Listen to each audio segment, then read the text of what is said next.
learning about it, learning from it. But mostly I've been passionate about the debates we have related to the French economy, and importantly, the future of France. What's striking to me about these debates, the debates have actually changed. And the debates have changed over the last decade. Today, I think there's a broad agreement around one single idea, that economic growth matters. Economic growth, as it broadens, reduces polarization. I think that sounds obvious now about the need for economic growth, but not so long ago. It was still an open question whether competitiveness would truly sit at the center of France's economic vision. I think that question has been answered, and President Emmanuel Macron has been the key man driving that shift and answering that question. In fact, you could make an argument that no French leader has led his country at a more pivotal time since World War II. From the onset, President Macron has argued that France must strengthen itself. It must strengthen its defense. It must renew itself in its capacity to innovate, but also importantly, and maybe more importantly today than ever before, and remain engaged in the world. That perspective has defined his presidency and is one that is helping to shape the conversation, the needed conversation about Europe's future. Ladies and gentlemen, please join me in welcoming the President of the French Republic, Emmanuel Macron.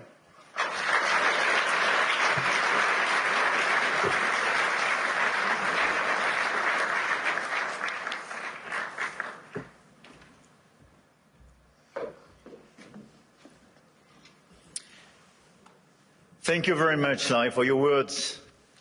Your Majesties, distinguished heads of state and governments, President Lagarde, ministers, ambassadors, business leaders, ladies and gentlemen. I'm extremely happy to be here, and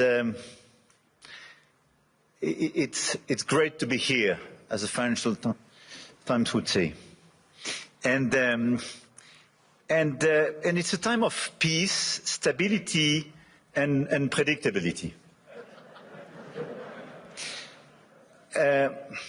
So let's try to address the key challenge of this world in a few minutes' time. But it's clear that we are reaching a time of instability, of imbalances, both from the security and defense point of view and the economic point of view. Look at the situation where we are. I mean, a shift towards autocracy against democracy, more violence, more than 60 wars in 2024, an absolute record, even if I understood a few of them were fixed. And conflict has become normalized, hybrid, expanding into new domains, space, digital, information, cyber, trade, and so on. It's as well a shift towards a world without rules, where international law is trampled underfoot, and where the only law that seems to matter is that of the strongest, and imperial ambitions are resurfacing. Obviously, the Russian war of aggression against Ukraine, which will enter into its 4th year next month, and conflicts continue in the Middle East and across Africa. This is as well a shift towards a world without effective collective governance, and where multilateralism is weakened by powers that obstruct it or turn away from it, and rules are undermined. And I can multiply the examples of international bodies weakened or left by the key economies. And when we look at the situation, it's clearly a very concerning time, because we are killing the structure where we can fix the situation and the common challenges we have. Without collective governance, cooperation gives way to relentless competition. Competition from the United States of America, through trade agreements that undermine our export interests, demand maximum concessions, and openly aim to weaken and subordinate Europe, combined with an endless accumulation of new tariffs that are fundamentally unacceptable, even more so when they are used as leverage against territorial sovereignty. And competition from China, where massive excess capacities are distortive practices, threaten to overwhelm entire industrial and commercial sectors. Export control has become more dangerous new tools, destabilizing global trade and the international system. And the answer, in order to fix this issue, is more cooperation and building new approaches. And it's clearly building more economic sovereignty and strategic autonomy, especially for the Europeans, which is for me the core answer. In this context, I want to exclude two approaches. The first approach would be to, I would say, to passively accept the law of the strongest, leading to vassalization and bloc politics. I think accepting a sort of new colonial approach doesn't make sense. And all the head of state and government and business leaders, which would be too complacent with such an approach, will take a huge responsibility. The second would be to adopt a purely moral posture, limiting ourselves to commentary. That path would condemn us to marginalization and powerlessness. Faced with the brutalization of the world, France and Europe must defend an effective multilateralism because it serves our interests and those of all who refuse to submit to the rule of force.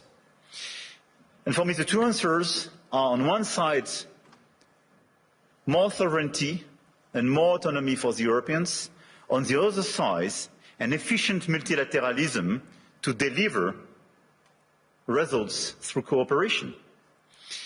Obviously, France and Europe are attached to national sovereignty and independence, to the United Nations and to its charter.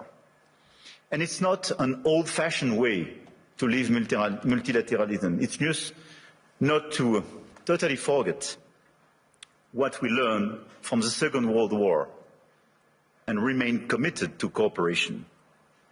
And this is also because of those principles that we have decided to join the mutual exercise in Greenland without threatening anyone, but just supporting an ally and another European country, Denmark. Facing this order and this new situation, this year France holds the G7 presidency with a clear ambition to restore the G7 as a forum for frank dialogue among major economies and for collective and cooperative solutions. Trade wars, protectionist escalation, races towards overproduction will only produce losers. This is why addressing global economic imbalances is our key priority. And if we look at the situation, the current imbalances are due to some key phenomena, and we all have to deliver our own agenda. This includes American overconsumption, Chinese underconsumption and overinvestment, and European underinvestment and lack of competitiveness. And these imbalances are also reflected in development gaps, by the way, and we can no longer settle for aid that neither delivers sufficient results nor enables countries to escape poverty. So our objective through the G7 is to demonstrate that the world's major powers are still capable of reaching a shared diagnosis of the global economy and committing to concrete actions. Cooperating is not about blaming others. It is about assuming one's share of responsibility and contributing to solutions. So the objective of this G7 will be to build this framework of cooperation in order to fix the roots of these imbalances and restore efficient convergence and cooperation through multilateral frameworks. And the other objective is as well to build bridges and more cooperations with the emerging countries, the BRICS and the G20, because the fragmentation of this world would not make sense. Here, this point is for, I would say, the global agenda and how our G7 agenda. On the other side, we have the European answer. And for me, Europe clearly has to fix its key issues: the lack of growth, the lack of GDP per capita growth, and the three pillars of our strategy in order to deliver more sovereignty, more efficiency and more growth would be based on protection, simplification and investment. Because the diagnosis is well known, European competitiveness still lags behind that of the US, and in the current global order, facing precisely the Chinese approach, we have to react. So first, protection. Protection doesn't mean protectionism. But today's Europeans are too naive. This is the unique market open to everybody without checking level playing field. Nobody can access the Chinese market as people are accessing the European market for sure. But even if you take the US and a lot of other countries, the level of protection does exist for investment and trade. And the Europeans are the only one not to protect their own companies and their own markets when the other countries don't respect level playing field.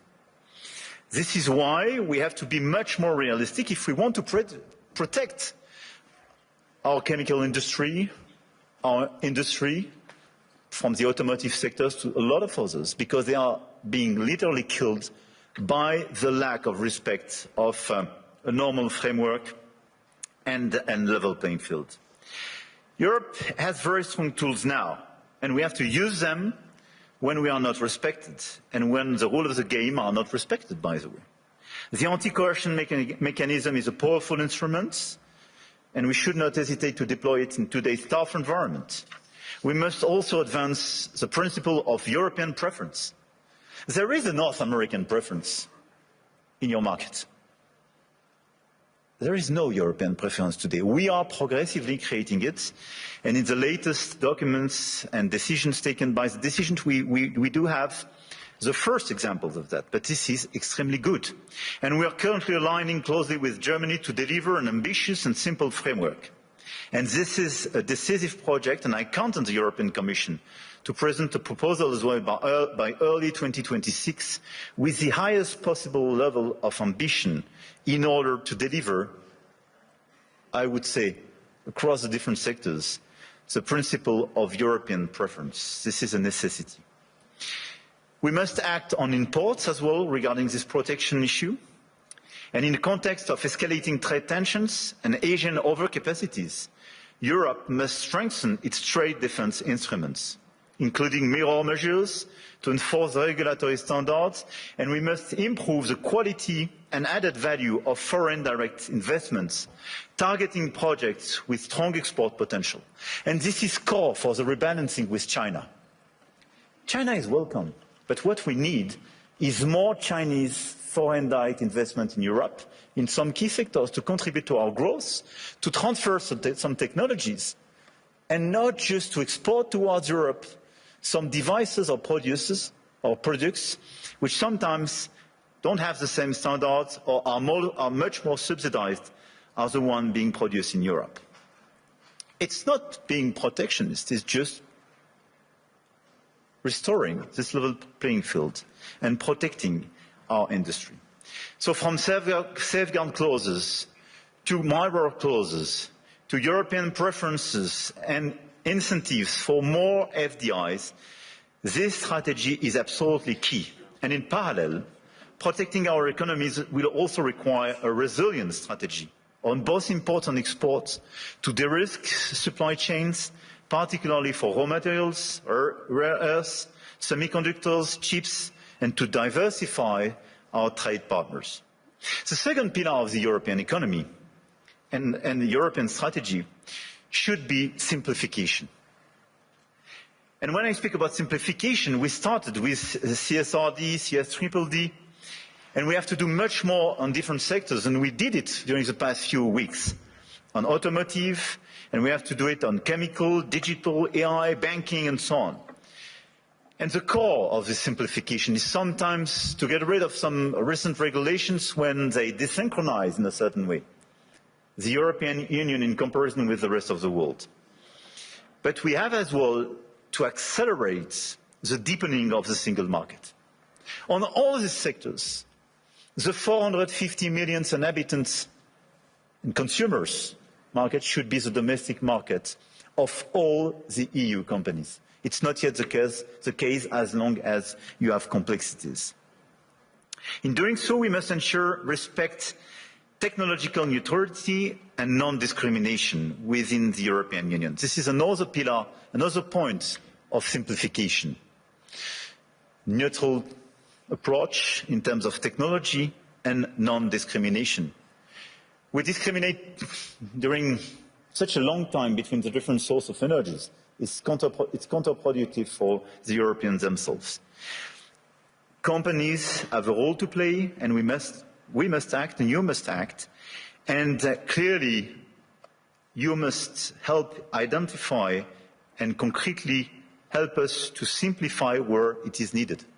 But for me, this agenda of simplification is not a matter of discussion, but just implementation, speed and scale. The third pillar of the European strategy for more competitiveness and more autonomy is based on investment and innovation. We have to invest much more. If there is a GDP per capita so different between the US and Europe, 65% to 70% of the explanation is due to the difference in terms of innovation. And the US was much more innovative because of public and private investment. So in our budget for the months to come, because we will negotiate during the years, this year in Europe, we have to invest much more money in the critical sectors where the innovation will be made. AI, quantum, green tech, but as well defense and security. The size of our common budget is not the right one. We have to invest much more money in order to be much more credible and accelerate this innovation agenda. But at the same time, if you look at the situation, we don't have sufficient private investment. And this is one of the main differences. We do have the savings as the Europeans, much more than the US, by the way. But this saving is overinvested in bonds and sometimes in equities, but outside Europe. So this is why the top priority should be securitization program. It is prepared, we have to accelerate the implementation. And second, capital market union. Precisely in order to have more integration and simplification, but to have an efficient capital market union in order to invest much more money and use our savings to be invested on innovation and equity in Europe. This agenda for me is our top priority, both the global and the European one. And it is to be implemented in the months to come, because everything is about acceleration. And France is committed to deliver this agenda. We work very closely with our key partner. And at the same time, our objective for France is to stabilize our results and our macro approach, and to remain the highly attractive country we are. We've been the most attractive country of Europe during the past 6 years, and to consolidate our deep structural reforms and our key advantage. And on top of the business framework we have, I want here to insist on the fact that we have a competitive, stable, low-carbon electricity supply. We exported last year 90 terawatt-hours of electricity, and a low-carbon one, based on our nuclear model. We have world-class innovation and research capabilities, and we will improve them.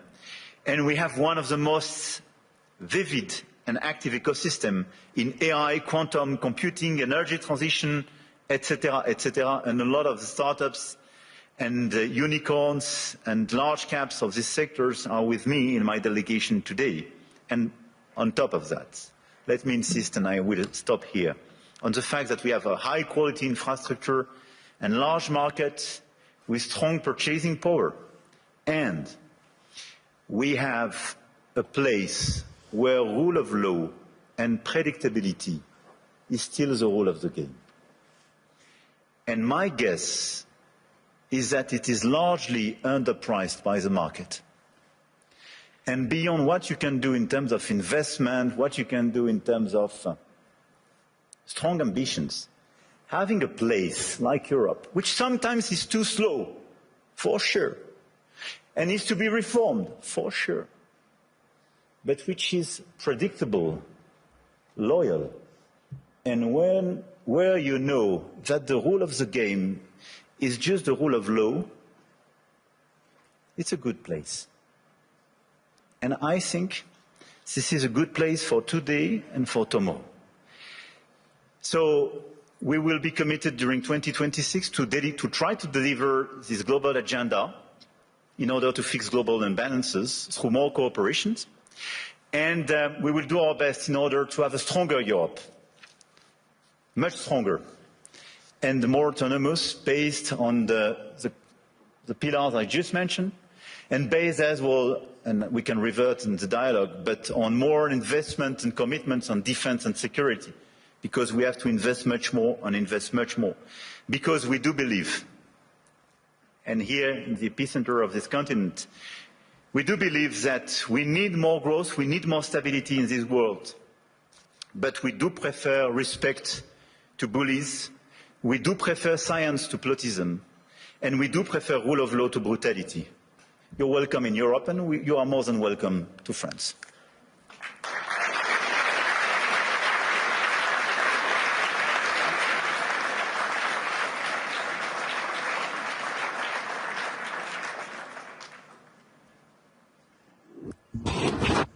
What I'd really like to ask you is, how's your last few days been? But importantly, though, you framed out an economic direction for France and for Europe. If you had to prioritize to transform France and Europe as fast as possible, you close saying, yes, we are slow, yes, but what can we do right now to really accelerate it, to broaden the economies across Europe, that we have more participants? Is there any one silver bullet that you could do to really accelerate that type of growth? I don't think there is one silver bullet, but I think on the very short run, given the situation in some critical sectors, I think the European preference is a necessity because we are desynchronized with the others. And the second one is clearly a big bunch of simplification. The 28th regime, which is being prepared by the Commission, and the deepening of the single market is key. And this is why I insisted on capital market union. I think if we deliver European preference and capital market union, here are two game changers. Well, you know, I've been talking about the capital market union in Europe as one of the major hindrances compared to the U.S. And so, yes, but I do believe, as we witnessed starting last year, we're starting to see it accelerate this year, you're starting to see more international flows coming back to Europe. And so that is beginning, and so I do believe that will accelerate. But in terms of priorities, if you had to tell the Commission, what should they be more swift in terms of transforming Europe faster, so it can compete with the U.S., compete with Europe, and exceed China and Europe, China and the U.S.? Look, I think this is the discussion we have clearly with the Commission. We'll have an informal summit in February focused on this topic. Everything was largely drafted by both Letta and Draghi's reports and is well known. I think the difference is that Draghi was before China surpluses vis-à-vis Europe. I mean, we should not underestimate the fact that 2025, for the very first time, $1 trillion. Yeah, China has such a surplus vis-à-vis the rest of the world, one-third vis-à-vis the US, one-third Europe, one-third the rest of the world. But it was $1 trillion. It was bigger than any other time. Yeah, and for the first time, the deficit between Germany and China was a trade deficit for Germany. And this is a game changer for Europe. So this is why, clearly for me, we have to fix this issue. And second, it's about the tariffs. So if I have to tell you what could change the game and our approach for all of us in the year to come, for me it would be a bunch of simplification with all this omnibus package for the Commission sector by sector, European preference, capital market union, and dismantling of the tariff between US and Europe. Because in such a context, what doesn't make sense is to have tariffs between allies. Right. We have to fix the war in Ukraine.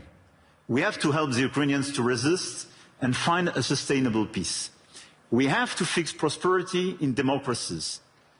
I mean, it doesn't make sense to have tariffs and be divided, and even to threaten now with additional tariffs. We can use the crazy thing is that we can be put in a situation to use the anti-coercion mechanism for the very first time vis-à-vis the US if they put additional tariffs. Can you imagine that? This is crazy. I do regret that. But this is a consequence of just unpredictability and useless aggressivity. So what we have to do is to remain very calm, all of us. We have such an agenda with so many opportunities and so many challenges. So let's be focused on peace in Europe. Everybody should be focused to help the Ukrainians to have a sustainable peace. Level playing field and fixing the issues and these imbalances with China, because it's an issue for the Europeans and the Americans. And third, let's be focused on more competitiveness in Europe and this big acceleration, full stop.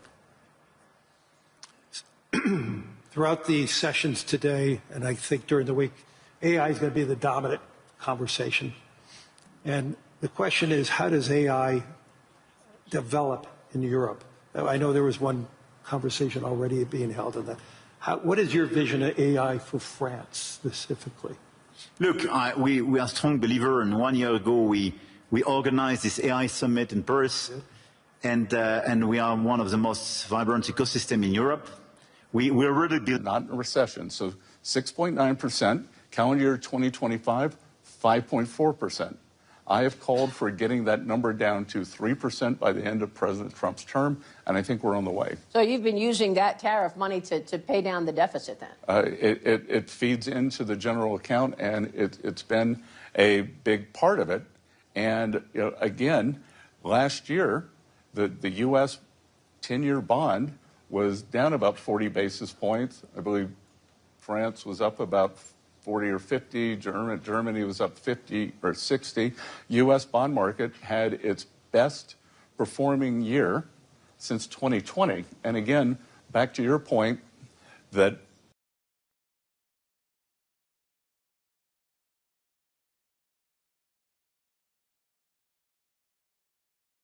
1 year ago. So we are building these capacities, and Europe was lagging behind the US and others on this field. We have talents, very good data scientists, mathematicians, and so on, and we are increasing our training programs and our capacities, and we have several hubs being identified. And we have a critical ecosystem with LLM champions, but as well, we have a startup on AI and quantum, I don't forget them, which are extremely present in all these different fields. One of the best evidence of the attractiveness and this vibrant ecosystem is that Jan LeCun when he decided to leave Meta and set up his own company, established it in France, a few weeks ago, which is for me a good evidence. Big win.